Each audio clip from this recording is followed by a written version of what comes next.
Namaste. Let us resume our studies of the Bhagwat Geeta. Today we will discuss the laws of detachment. So we already studied that detachment is of the will and not of action. Actions can go on, but if the will is detached from personal gain, that very action becomes karma yoga. Now, what are the laws behind this? How does it work? There is this very beautiful shloka in the Bhagwat Geeta. Tasmat asakta satatam karyam karma samachara asakto hyacharan karma paramapnoti purushaha. Remain detached and yet perform action. And through such action, you will reach paramapnoti. You will reach the highest. So then what are the laws behind this detached action? This is used in so many ways. We keep talking of this, but what exactly is the mental state and how does it happen? How does Karma Yoga lead to this ultimate purification? You must remember this, whenever we perform an action, behind it there is a will. Somehow the will is oriented in one particular direction. According to that, our action proceeds. Now, the source of this will is the Vijnanmay Kosh. In your own personality structure, we have already many times studied the Panchakosha model. You are, as it were, enshrouded by 5 sheaths. The outermost is the Annamay Kosh, the body. So the body is just the crust of your personality. And then, after that is the Pranmay Kosh, the vital energy sheath. That is the second aspect of your personality, the external aspect. Beyond this is the Manomay Kosh, the mind. So essentially, you are the mind. Most people do not disidentify from the mind. That is their understanding of themselves. And the fourth kosha is the Vijnanmay Kosh, which is the higher intelligence. And the fifth kosha is the Anandmay Kosh, which is the causal sheath. So these are the 5 sheaths over the Atman. And as a result, this forms your personality structure, as it were. Now, from where does the will arise? The will is a compound between the higher intelligence and the self. So, at the borderline between the Vijnanmay Kosh and Anandmay Kosh, and Anandmay Kosh is very subtle, very, very subtle. So, almost at the point of consciousness, this is where the will arises. You can say Vijnanmay Kosh is involved in it. So, please remember, whenever you will something, and as a result perform that action, you are keeping the Vijnanmay Kosh and the Anandmay Kosh active. Consciousness is deeply involved. In fact, involved, what I mean to say is it lights up the higher intelligence and makes you will something. So when you keep these levels of your own personality active, you are living close to the source. That is how when you will rightly, it ushers you naturally into the knowledge of the self. In fact, in Indian philosophy, the will is considered the dynamic aspect of the self. Just like consciousness is the static aspect, it is your real nature. The will, since it arises at the borderline between the intelligence and consciousness, it is considered the dynamic aspect of the self. So you are verily your will. Ata kratumaya purusho. It is there in the Upanishads, which means a person is verily what his will is. So if this will is trained to perform detached from the body-mind complex, which means to say not for personal gain, not in the direction of a personal benefit, then that will itself will free you. Your very act of conation, your very act of volition will free you. So this is the meaning. The orientation of the will is only towards the good of others, towards public good, towards social good, and not towards a personal gain. Such an action will free you automatically. So the principles of detachment, then let us summarize. The very first principle of detachment is the law says your urge towards action is natural, either physical or mental, because that is the nature of vital energy. It cannot remain the same. It keeps changing. It keeps moving. Movement is the characteristic of energy. But the only choice you have is whether you will perform it as detached akama karma, the action, or as attached sakama karma. Whether you will perform it as detached action where there is a totally depersonalized will, or as a deeply personalized attached action. This choice you have with your vital energy, how you use it.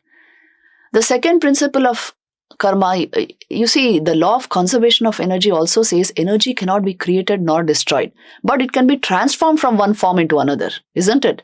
So something similar here. The second law of detachment says detachment being of the will and not of action. If you keep exercising your will in the right direction, detachment will naturally grow. And detachment, more powerful a way of helping your detachment grow is to get knowledge of the reality of who you are rather than merely exercising your will blindly. So you see, it is not about being adamant or obsessive about something. It is about shifting the focus of your will because you know the real nature of your being. That is why knowledge and action are both very close. Don't think they are watertight compartments. Knowledge affects action, action affects knowledge. So the detachment of your will is based on very solid grounds of knowledge because the very nature of your being is the Atman. A personalized will doesn't befit you. Personalized in the sense a body-mind based will and hence action, that does not befit you. This is the second law of detachment. So detachment of will from selfish gains is only natural. It is the natural way your will is supposed to function. In fact, personalizing will is unnatural. But you see this world, that is why it is called Maya. It is functioning along personalized wills alone. That is why the amount of selfishness, exploitation, crime, we are even exploiting Mother Nature to such an extent as if we are the last generation on the planet. How can we be so insensitive? Because the will has not oriented itself towards reality. So you see, this is the second important law of detachment, that your detachment of the will comes from knowledge of reality rather than merely fixing the will in a particular direction and exercising it. So knowledge of reality, knowledge goes hand in hand with the actual performance of Karma Yoga. In fact, that is why the next thing which comes in the Bhagwat Geeta also is the types of knowledge and how knowledge liberates and how knowledge is the end of all karma. All Karma Yoga culminates in the highest knowledge. The third law of detachment says detachment does not at all mean irresponsible action. Just because the will is detached, somehow I complete the action and then, I do what I like. This is not called detachment. This is just insensitivity to duty consciousness. Detachment means responsible action because you have understood the nature and the purpose of your own soul. So naturally and consciously, deliberately, willfully, you are detached. So it is action with responsibility, but without attribution of the fruit to oneself. This comes by a deep understanding of one's real identity. Again, I'm telling you, knowledge is like the background track for all selfless actions. Then the fourth law of detachment is detachment naturally will make the mind calm and stress-free. It is only attached action when you are so much thinking of the consequences of your action and what you will get out of it that the mind remains in a jaded state and the action is affected as a result. If you are writing of an examination only thinking of what will happen as a result of your success in the examination or of your failure in the examination, you will not be able to recollect the facts and come out successfully. So the mind has to be in a very calm state, and for that detachment is essential. Whatever you are doing, complete focus on that and leaving out everything else. See, actually speaking, this is the natural state of your mind. It is meant to remain focused. The cognitive capacity of the human brain is such, because we are the acme of evolution, that it can stand at one point. It can stand still.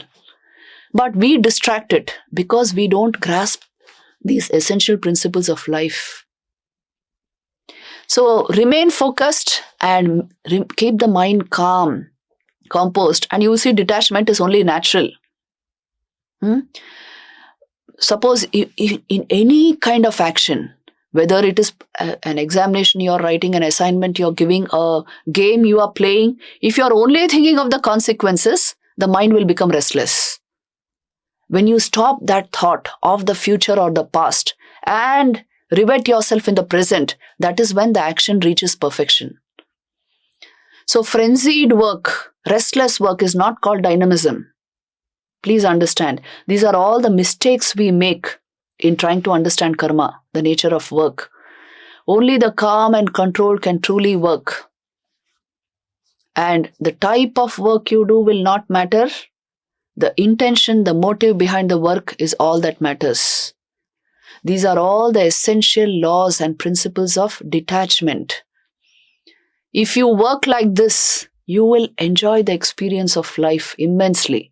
If you are only fixed or riveted to a particular cause and consequence without paying attention to the action in hand, you will lose the beauty of life. And if that your will is oriented personally only stupidly towards our own whatever gains, our attachments, if it is only oriented towards that, then life is one big misery which you will all constantly want to fly away from. There is this beautiful story by Anthony de Mello on the sheer beauty of detachment.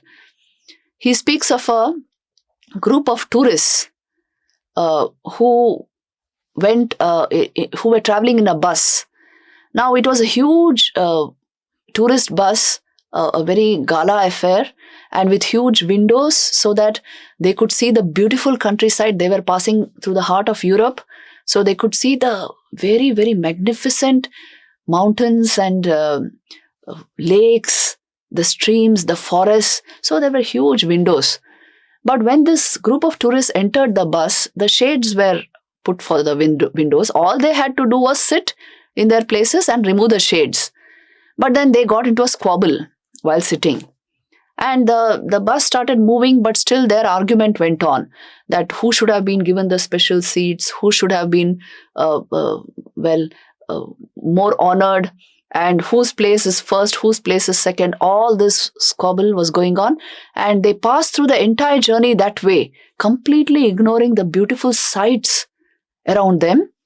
The shades were still on, and they had not removed the shades, so they could not see the beautiful sights outside the windows, because they were so enmeshed with their own egos, with their silly minds, with their silly thought currents, with their personalized will and attitudes.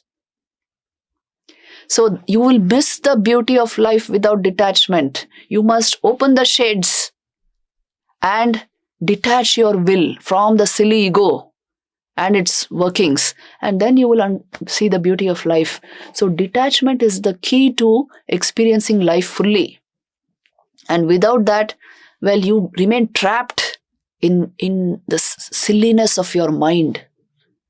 And in the, I don't want to go into all that negativity, but it is an actual trap. It is the trap of Maya, to remain enmeshed in conditioned thought, which has not learned to rise, which is based only on the ego. To live that kind of a life it's really pathetic.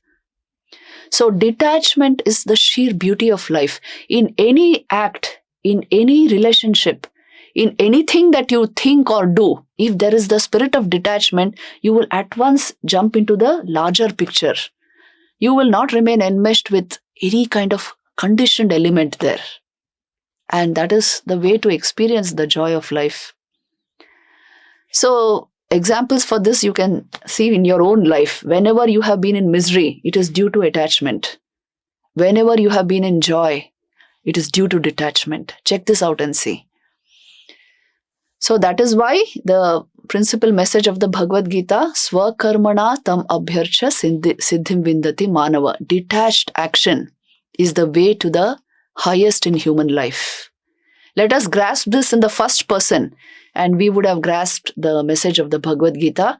I would just like to also point out what Vivekananda says on all this, to give you a better grasp of the subject. He says, the older I grow, the more everything seems to me to lie in manliness. This is my new gospel. Manliness itself means the ability to remain detached and objective. Take your decisions based on your detachment, not on your attachments. Then he says, we are responsible for what we are, and whatever we wish ourselves to be, we have the power to make ourselves. If what we are now has been the result of our own past actions, it certainly follows that whatever we wish to be in the future can be produced by our present actions. So we have to know how to act.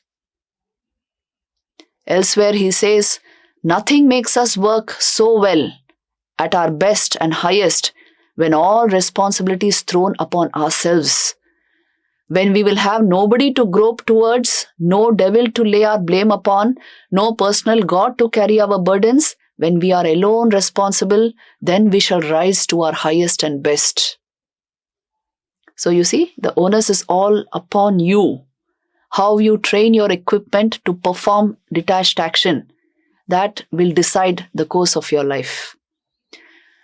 We will end this video here. Om Shanti Shanti Shanti.